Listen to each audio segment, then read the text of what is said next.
valente e valoroso, porém filho de uma prostituta. Mas Gileade gerara a Jefité. Nesse momento você possa curvar sua cabeça, simplesmente um minutinho. Eu vou fazer uma breve oração, não invalidando a oração do servo do Senhor, mas antes de passar para a palavra do Senhor, eu quero primeiramente pedir perdão a Deus por tudo que eu tenho feito de errado sobre a minha vida. Senhor Deus, meu Pai, bendito é seu nome, Jesus. Aqui diante do teu altar, diante da tua presença, diante da tua igreja, Senhor. Nesse momento, Senhor, eu lhe peço perdão por tudo que eu tenho feito de errado na minha vida, Senhor. Porque eu sou um pecador. Eu sou falho. Eu erro todos os instantes, todos os minutos, ó Pai. Mas a tua palavra, ela é santa. A tua palavra, ela é pura. E a tua palavra, Senhor, não pode pregar de qualquer maneira e nem de qualquer jeito, Senhor. Eu venho pedir nessa noite, se eu tenho magoado algum irmão, o Senhor perdoe-me. E toque no coração do irmão que venha me perdoar também, Senhor. Para que nós permanecêssemos, ó Pai, em união, primeiramente com Deus, depois em união uns com os outros, ó Pai. E assim, ó Deus, nós alegramos o Teu Espírito Santo de Deus. Então tenha misericórdia da nossa vida, tenha misericórdia da Tua igreja, tenha misericórdia, Senhor, dos Teus filhos, ó Pai. Porque muitas das vezes, ó Pai, pedir perdão não é fácil, Senhor. Muitas das vezes pedir perdão, Senhor, trava, não sai, tem medo do que pode receber, ó Pai.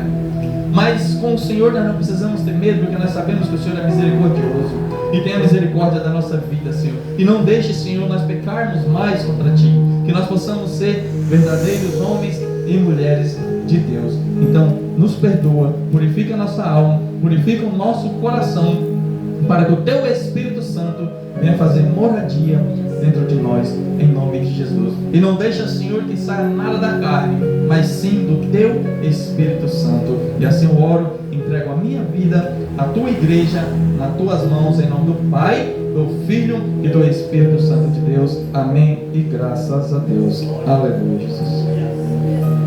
Santo, santo é o nome do Senhor. Glória a Deus. Irmãos, como todos sabem, conhecem a liturgia do nosso culto, os dias quais são os nossos cultos. Sabemos que quarta-feira é dia de louvor e adoração. Sabemos que sexta-feira é cura e libertação. E sabemos que no domingo é o culto da família. E sabendo que é o culto da família, eu fui orar e pedir a Deus um discernimento e uma palavra para poder passar o coração dos irmãos. E Deus me trouxe essa palavra de um homem chamado Jefité. Aleluia, Jesus. Filho de um gileadita, ou seja, o nome do pai dele era Gileade, que morava na cidade de Gileade. Ele era gileadista. Mas o pai, Gileade, pai de Jefité, ele teve um deslize na vida dele. Ele saiu com uma prostituta. E nesse sair dele com a prostituta, essa prostituta veio gerar um homem chamado Jefité, a qual a Bíblia diz que ele era valente e valoroso. Aleluia, Jesus. Não importa de quem ele era filho, o importante é que a Bíblia relata que ele é valente e valoroso. Porque você não pode pagar pelo erro dos seus pais.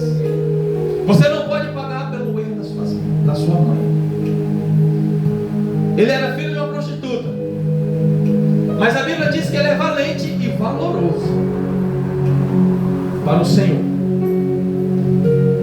E a Bíblia vem dizer que a mulher de Gileade, ela gerou e teve mais filhos. E Gileade chegou um dia a falecer. E essa criança, esse jovem, esse homem cresceu ali com os seus irmãos por parte de pai, com o amor de irmãos. Creio eu que quando criança brincavam, se alegravam, sorriam. Mas quando cresceram, eles veem chegar a entender que Jefité não era filho da mãe deles. Ele era filho de uma prostituta.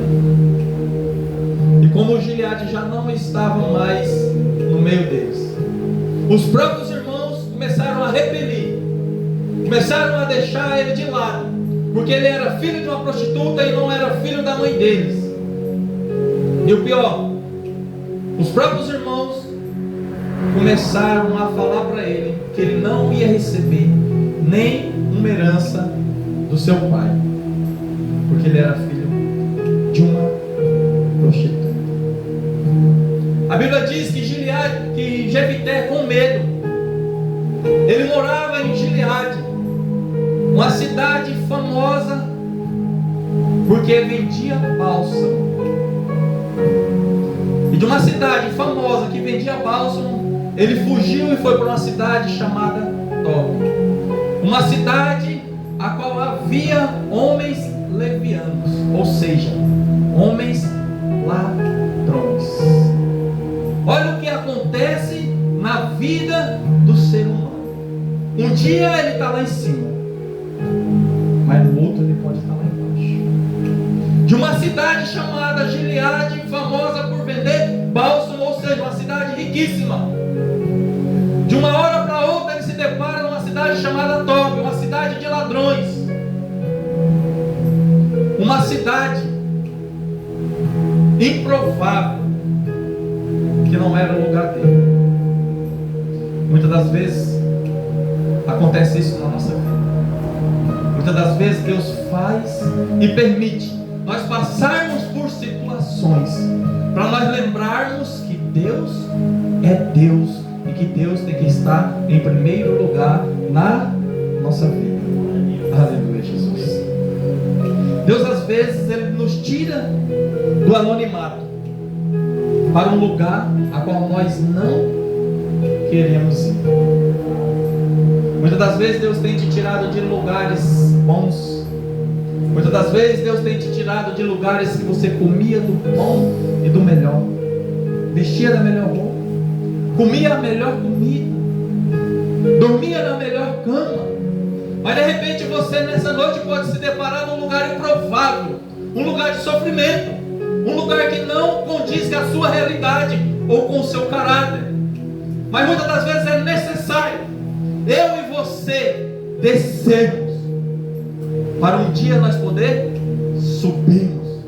Porque se nós sempre permanecemos no alto, um dia nós não herdaremos o lugar que está preparado para nós lá em cima. E Gileade ele teve que descer para a cidade de Tob, uma cidade de ladrões. Mas ele desceu, mas ele não perdeu a sua essência. Ele foi parar num lugar improvável, mas ele não perdeu a essência e nem perdeu a fé dele em Deus. Por mais que ele saiu de uma cidade rica e foi parar numa cidade pobre, foi parar no meio dos ladrões, mas ele não perdeu a sua dignidade. Porque você pode estar no meio de ladrões, você pode estar no meio de covil de cobra, mas você não é obrigado a ser ladrão e nem é obrigado a ser cobra. Você pode até estar no meio de pessoas que estão errando, mas você não é obrigado a errar, porque eles estão errando. Porque você tem que saber quem você é, quem você serve, quem te chamou, quem é Deus. Você tem que saber disso. Você pode estar no meio das rodas dos escarnecedores, por mais que a Bíblia diz para nós não assentar no meio delas. Mas só porque eles são escarnecedores não é obrigado a você ser também. Porque a palavra de Deus diz: seja santo, porque eu sou santo. Então se você é um verdadeiro adorador, se você é um cristão, você pode estar no meio dos pecadores, você pode estar no meio dos ladrões, mas você tem que saber que você é um cristão. Você tem que saber que você é um servo de Deus. Você tem que se pôr no seu lugar. Agora, se você está na roda dos escarnecedores, e os escarnecedores estão com um copo de cachaça, ou está com um pedaço de bituca de cigarro cigarro ou de droga que seja, e você compartilhar e estiver consumindo junto com eles, você não está sendo um verdadeiro adorador.